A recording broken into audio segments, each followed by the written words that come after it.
All right, guys, let's kick it for a second here. You know, I'm a little tired. Trained 22 hours last week. General fatigue is pretty high from just that training block, and I find that when you get stuck into good training, even if you're doing all the right things in terms of diet and prioritizing sleep, and just eliminating all extra stress from your life, it's still just a lot of load. The body has its limits with stress. And for me, 22 hours on the bike is definitely the upper end of that range. I'm not a world tour pro, 38-year-old masters rider doing it part time for fun while running a business and supporting a group of really dedicated athletes around the world. So I think that one thing I've noticed a lot the last few weeks, but it's kind of been brewing for like the last couple of years, is just the general fear mongering around sports performance training. I kind of think we're at a point right now where the media and the podcasters and the coaches trying to get new clients and a lot of the industry has just become a group of people who are kind of fear mongering. They're making it sound like the minority is the majority, and it's just not the case, especially when we look at things like eating disorders and um, malnourished athletes and just general nutrition guidance around uh, performance training. And then on the other side of it, there's these other coaches who are just like talking about secret cycling techniques and crazy training tips, and it's like 500 ways to grow your biceps in the fitness industry all over again and in cycling. And I'm not kind of saying that none of these things do matter. Good diet, nutrition, good cycling technique, good race strategy, blah blah blah, all this stuff does matter. But at the end of the day, right, one of the things that I wish people really knew, and keep in mind, I have some hesitancy to like share the truth because brands, I don't even care about brands anymore, but brands don't want you to share the truth because it's potentially damaging to the industry. Everybody wants to keep the secrets rolling, right? And I'm kind of somebody who's like tired of the secrets. So I guess what I want to communicate is like these fear mongering headlines that you see, like if you lose weight, you lose your power, or you're at risk of reds. Like if you're not a full-time athlete or a collegiate athlete trying to become a pro and you're riding with like the amount an average rider does, like 6 to 8 hours a week, then your risk of developing some of these side effects, these negative side effects from training, is probably quite low. And I don't know where these podcasters kind of get these hot takes from, making these statements like the industry is chronically underfueled, because like it's just not the case. Like if we look at the average rider, like if I go out and I live in Girona, by the way. So like my day-to-day perspective of what average is on the extreme side of the fitness. This isn't the only city I've lived in. I lived in many cities, right? But like people in general are fit in Girona. People take cycling very seriously in Girona, and then people come here on holiday to do cycling. So my day-to-day exposure to cyclists is probably on the higher end of the athlete development side of things. And I'd say that like I probably see one in 500 athletes where I look at and I'm like, okay, that's like a peaked athlete. It's not many. There's really, really not many. And that's not a shot at anybody. It's just, it's very hard to get in. Like George Bennett's a guy in and around Girona. You look at him and his calves are absolutely shredded. I saw the Frenchman, I think it's Dorian, French champion on Ineos. I saw him the other day, and you know, absolutely peaked athlete. Phenomenal form, conditioning, blah blah blah. These are examples of really fit athletes. But then, contrary to that, I'd say that there's another smaller demographic of athletes who are like almost there, but haven't quite got it dialed yet. And I'm not saying that I'm perfect by any stretch of the imagination. Like I opened this video up, kind of sharing, you know, my understanding of where I sit. This isn't about me. This is about, you know, I'm not any better than anybody else, guys. Just a human over here, Coach Zach coming to you. But I think if we look at the other side of things, I'd say that majority of the athletes are actually over fueled, out of shape, and could probably benefit from a overall reduced caloric input. Sure, they may be under fueling their rides to optimize their performance, but the net performance they could gain from optimizing their body composition and not eating 2,000 calories in French fries after their ride would be higher. And so, because a lot of these coaches and podcasters and uh, experts only exist in this high performance space of elite athletes and riders, they really like lose connection with what the norm really is. Like the norm is people who actually are 20 to 26% body fat. That's really kind of where people sit. The fitter guys, like a fit athlete, amateur rider is like 15, 16% body fat. Like you're really fit if you're below that, if you're an amateur, right?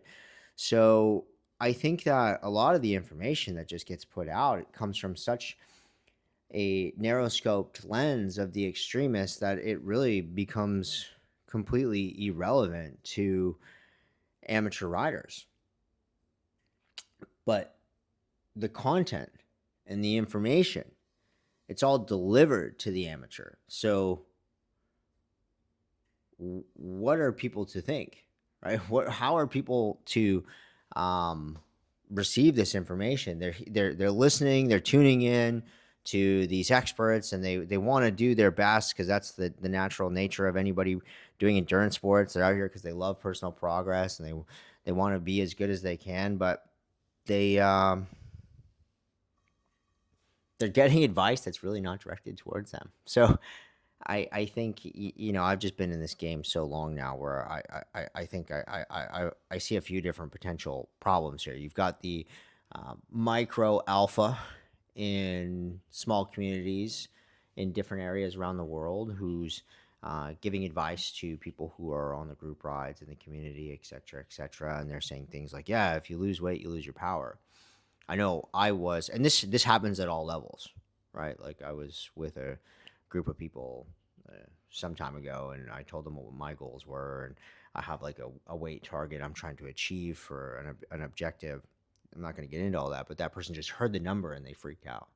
They were like, "Oh, that's terrible. That's dangerous." And I'm like, "How do you know that? Like, how do you know that number is a bad thing? Like, that just a weight number? You don't know my body fat percentage. You don't know how much lean muscle mass I have. You don't know how I perform at different body fat percentages. Like, you don't know anything about me. You've got zero athletic history other than the judgment that you're placing on me and a random number that you just heard." And so, I think that moment actually inspired this video because this was somebody who was like, "Oh well, I'm just completing my bachelor's in sports science." And that's where I said, "Whoa, hold on a second here. Like, that's cool. Like, I'm really happy that you're going and doing that. But like, you honestly placed a really silly judgment upon me. And now I'm going to take it upon myself to, not in a mean way, just like teach you a lesson. Like, man, like, I literally created the world's first dosage based sports nutrition company. Like, go back and look at my company, 2014. Like, I had sports drinks that were, you know, helping athletes fuel for their load. We were taking samples of athletes' sweat and telling them how many grams of carbs they needed to consume. I'm not going to sit here and say, based on how hard they're working, but I'm not going to sit here and say we had the best science ever. But like, guys, that was 2014. I was doing that. Like, from there, I worked 5 years in the world tour. I built 2 huge coaching businesses. I managed a team of 17 trainers, doctors, sports scientists, exercise physiologists, blah, blah, blah. I looked at all the wind tunnel test results. I've, been involved in creating fabrics. I've been involved in inventing products. I've been involved in so many different aspects of this game where, and keep in mind, like my roots were after being a pro cyclist. Okay, I didn't race World Tour, but I raced it as a pro rider. Like, I got paid to ride my bike, right? Like, at a young age, I became a personal trainer that worked in a gym where I was like helping Albert achieve his goal of doing 10 chin-ups, and just helping Susan lose 10 pounds. Like, those were my roots. And then from there, with the foundation of being a high performance athlete, began to help people achieve very basic fitness goals, and then, worked my way back into sports from there. I worked in many different sports. So I have this, I guess, very well-rounded perspective as a coach. I haven't always been pursuing a career necessarily full-time in coaching, because my life trajectory has been quite entrepreneurial, and I've been pulled in a lot of different directions, but my core passion is always maintained to exist in the high performance coaching space. And so the reason I've been able to build these coaching companies is because I understand exactly what the athlete needs to do. So I can build a system that other coaches can then go and implement that will get 2,000 athletes at a time good, consistent results. There's not many people on the planet that can do that, right? But it's that core understanding around training, strength, endurance, optimizing body composition, the nutrition that goes along with it, and then all the different, health biomarkers that we need to be aware of to make sure that that athlete is on track. And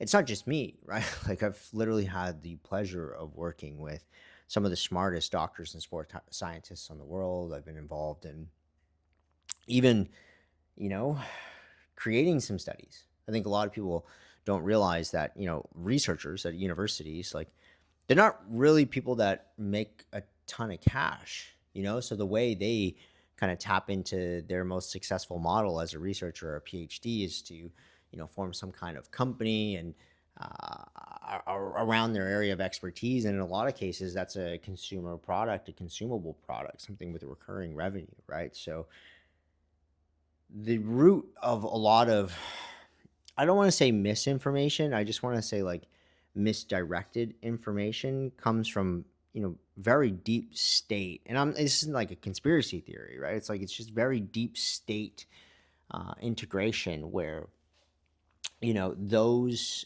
experts raise funding to make their dream come true and break outside of the university model and become an entrepreneur and create a consumer product, etc. So they become a partner in whatever company they create, right?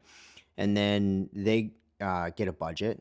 They come to a pro cycling team with, let's say, like 500 grand, and the pro cycling team really needs that cash. So pro cycling team takes that cash, and then from there, the sports scientist comes in and teaches the team. Literally, it sounds crazy, but they'll teach the team nutritionists, which teams are typically understaffed and under resourced anyways. So like, any help they can get externally is like gratefully received.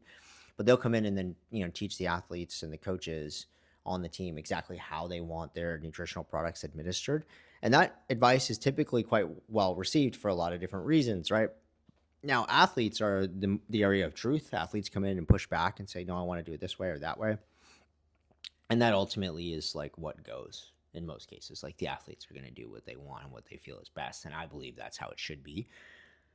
But that information that those coaches on the teams then receive is quite narrow focused, right? And they're worried about things that really high level pro athletes and like Division I collegiate athletes should be concerned about. And in this case, yeah, we have to be aware of RED-S. We have to be aware of athletes overtraining. We have to be aware of athletes losing too much weight. We have to be aware of athletes also optimizing their body composition and really achieving narrow focused goals for the highest performers on the planet. So that training and that information then ends up on podcasts, and the consumers in this space, they ultimately want to say, okay, like, just tell me what you guys do and I'm going to copy that.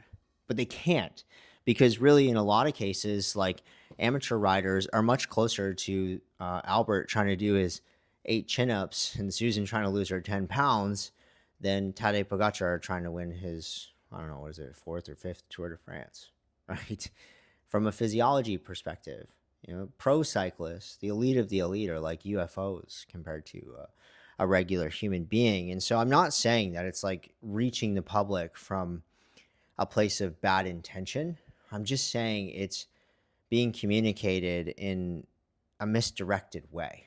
And I think that the problem is now a lot of these consumer coaching businesses are also being built on these same elite areas of expertise. And that's where I have a fundamental problem with the information that gets put out, because this stuff just doesn't apply to people. And that's why, I created Reset. So I do have a coaching company. I work every day with a group of amazing athletes around the world. Like, I coach the founder of Blank Street Coffee, and, people who run the world, people who can kind of, afford to pay a premium for a premium service. And unfortunately, like, that service is not accessible to everybody in the world, because my time and bandwidth is quite limited, and I'm trying to achieve some really, like, the biggest, craziest athletic goals I've ever even pursued in my life this year. It's the first time in my life where I've had the opportunity to really go for a world title, let alone three across three multiple disciplines, right? So I'm very limited in my capacity, and I'm building out Reset to really, serve these people. But in kind of building out Reset, I understand it quite quickly that there was like a fundamental problem with a lot of the software we use. And I went over to the Middlesbrough. My brother plays in the Premier League, right? So not Premier League, the Championship, football, soccer, right? And I went over to and met with Nick, the head performance director over there in the borough. And I gained a really clear understanding that, like, those guys were lacking digital tools to really make meaningful progress from a system wide approach with all their athletes. I'm not saying they're not doing a great job; they are, but I think in football in general, things could be a lot better. And then I kind of had the same thoughts around the tools we use in cycling, and so I started working with the developer here to create our own software. And I think maybe once again I did typical Zach and, like, bit off more than I could chew. But we've been developing an incredible software for the last, it's already been almost 5 months now. And we're just now in the process of, like, onboarding our very first, like, beta users, which are just my personal, executive clients at this stage, just to gain some meaningful feedback. And before we, go to the market and start onboarding some more public beta users, et cetera, et cetera, et cetera. But that's not the point of this whole video. The whole point of this video is just to kind of, like, go on a bit of a rant and inspire you guys to think about what the next step forward is for you in your journey. Not to, like, just grab onto everything that you want to hear, because, like, the internet is literally that space right now. It's just going to show you what you want to hear. And, like, me making long form content like this, like, I'm looking at the timer on my screen right now. It says 18 minutes, right? I don't even think this is cool anymore. I don't know what's cool anymore. Like, and part of me doesn't even, like, care to be cool. Speaking of 18 minutes, my chicken is going to be way overcooked. So we're going to, because I thought this was going to be 3 minutes. We're going to move this over to my kitchen, pardon me. But yeah, the whole point here was to inspire you guys to think about the information that you are digesting and really make a conscious decision as to whether or not this immediately applies to you, or if this is just something that you want to hear, right? Anyways, I hope this helps. I got to get back to it lunchtime, and then probably like 6 to 8 more hours of client updates today. So anyways, have a good day. Catch you later.